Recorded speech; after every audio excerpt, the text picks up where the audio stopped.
Hey guys, what's up? You guys probably already know I was able to see Fast 5 yesterday with some friends. It was a private showing of Fast 5 purely for review purposes. It's not actually released until April 29th. It is the fifth installment of the Fast and Furious series, which I'm a huge fan of.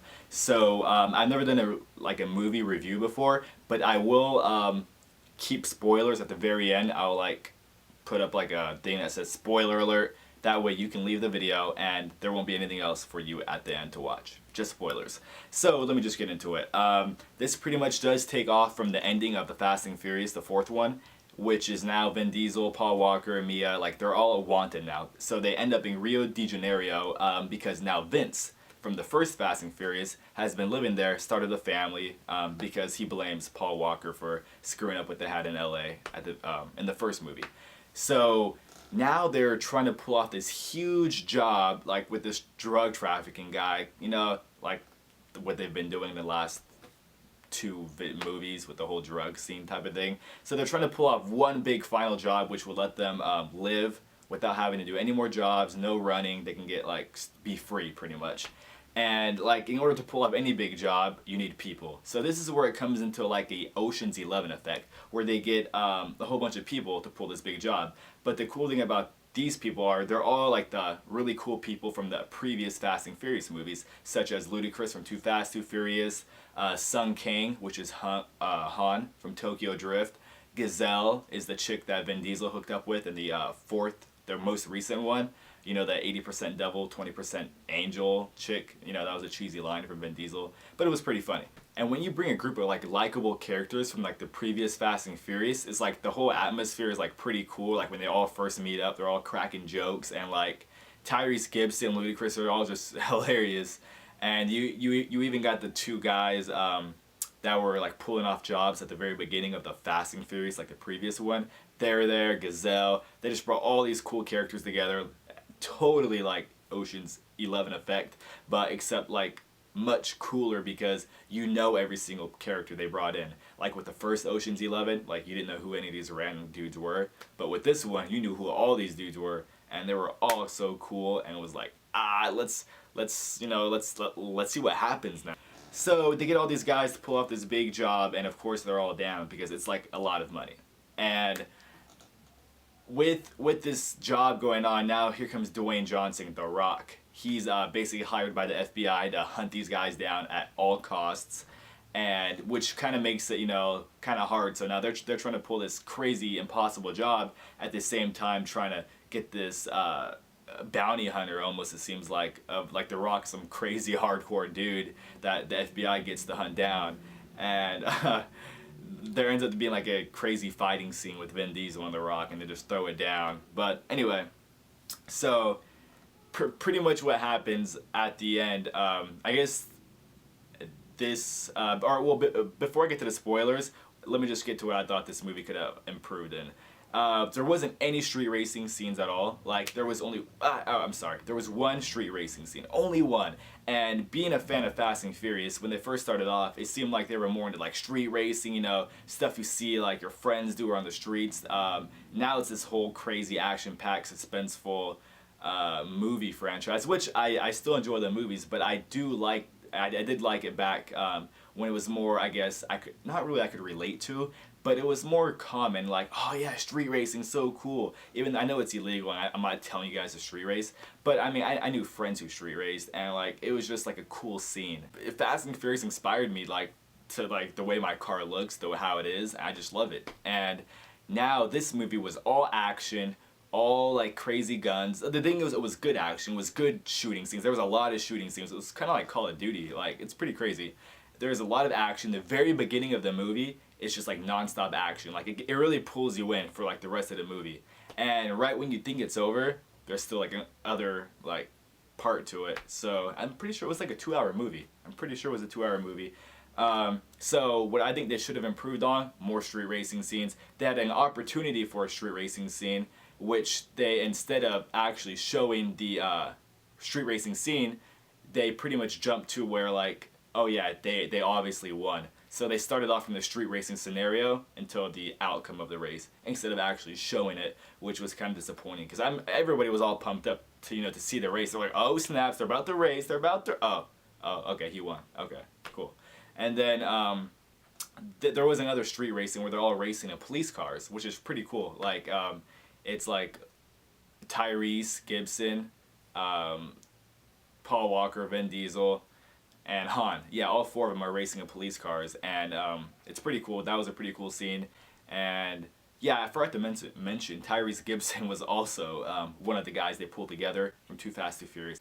And I think what they also tried to substitute as a street racing scene was at one point they were trying to dodge these cameras, so they have to drift around it. And like they did like a whole bunch of practice sessions. I guess they thought maybe that could replace street racing. Like it was nothing new. Like I mean, my friend thought it was cool because he hasn't seen Tokyo Drift. It's like the same thing like you see Tokyo Drift. So I was like, okay, like we've seen drifting before, but I guess this is pretty cool. I mean, it was still a cool scene. I just feel like they just try to substitute street racing with so many different things, like extra gun scenes and I don't know, but it was still nevertheless a good movie. So I have to give it that. I do recommend that you guys do watch this movie, even though there wasn't as much street racing as I would like loved it to be, like hardly any.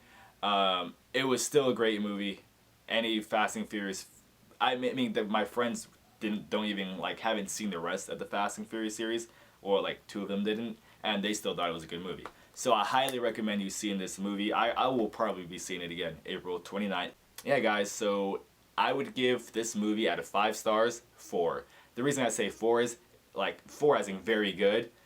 The only way it would be a 5 star is if they had like crazy street racing in it. Then it would be a 5 stars. But regardless of that, it was still a good movie, and I definitely recommend you guys to see it. Alright guys, now time for the spoilers. If you don't want to hear any spoilers, you can leave now. Thank you for watching. Spoiler number 1 is Vincent dies. Yes, he gets like shot a bunch of times in his chest and dies slowly in the car as they're driving away from the battle. He's dead. He will not be in any more movies. Unless they do like this whole Han thing, which would be stupid.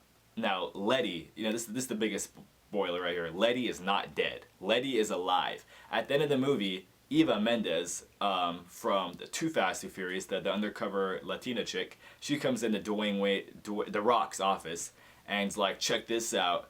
And he's like, is it about Toretto? And then she's like, no. He's like, I don't want to hear about it. And she's like, no, you will. And then like he opens this folder and it's like a snapshot of Letty like still alive, pulling off some job or something, driving. I don't know. In my opinion, it seemed like Letty was just fighting off aliens in Battle of LA. if you guys didn't know, she was in Battle of LA. So it's kind of like, oh yeah, I faked my death so I could go to LA and fight aliens and then come back and then I don't know. I'm just joking. But yeah, she was in Battle of LA, Michelle Rodriguez.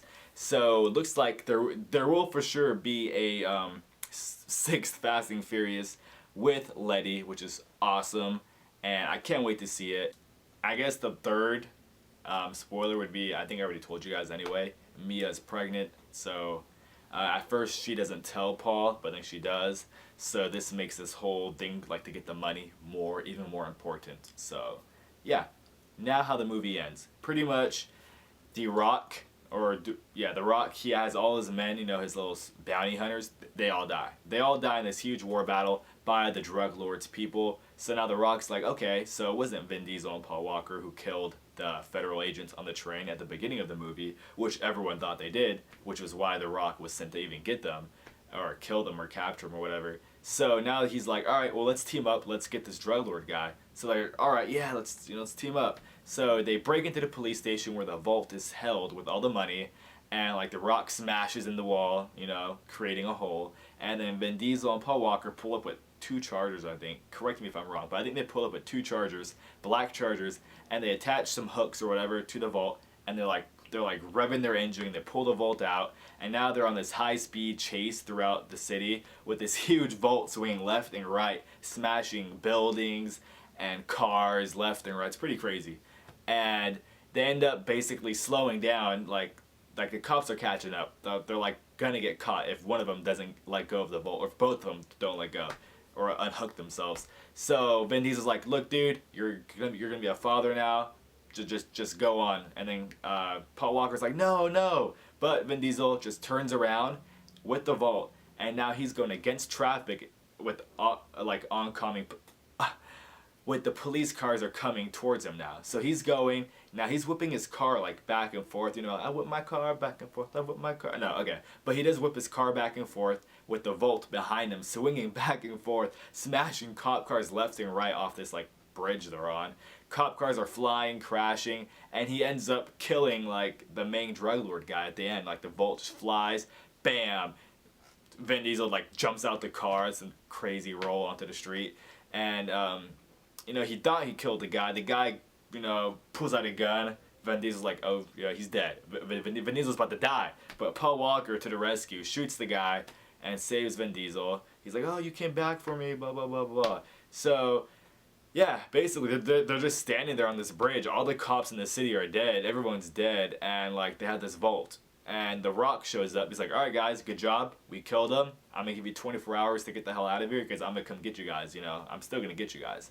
And they're like, you know, the Volt, you know, The Rock is like, the Volt stays with me. So they're like, okay, Vin Diesel and Paul Walker, they leave. The Rock opens the Volt. And guess what?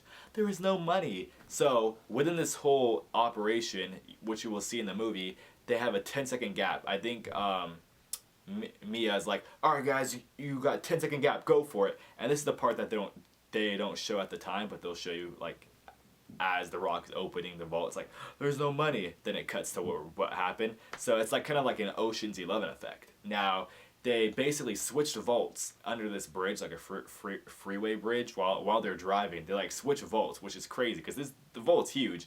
And now you're probably asking, why do they have two vaults? Well, previously they ordered a vault just to figure out how to break into it and like hack into it and stuff like that.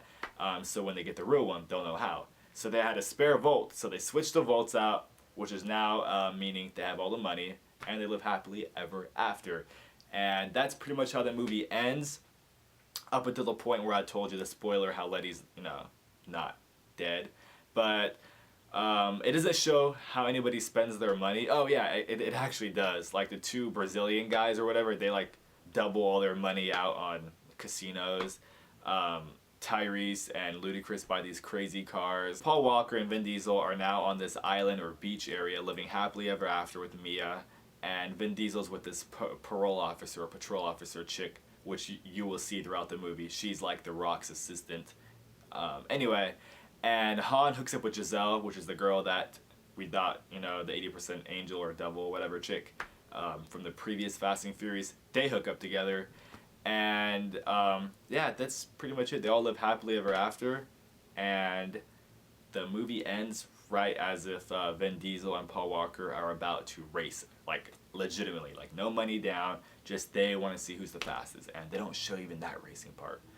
So, I really wanted to see who was going to win that race. Because when they race with the police cars, like I was telling you guys earlier, the whole police racing scene, Paul Walker wins that. And Vin Diesel let him win because everyone was betting $1 million.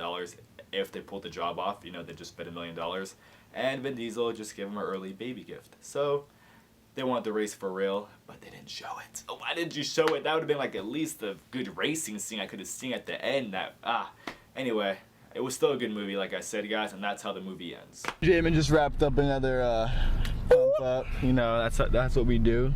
I think we could use a little more flyers, but other than that, it went pretty well. Yeah, it was fun. We had too many kids.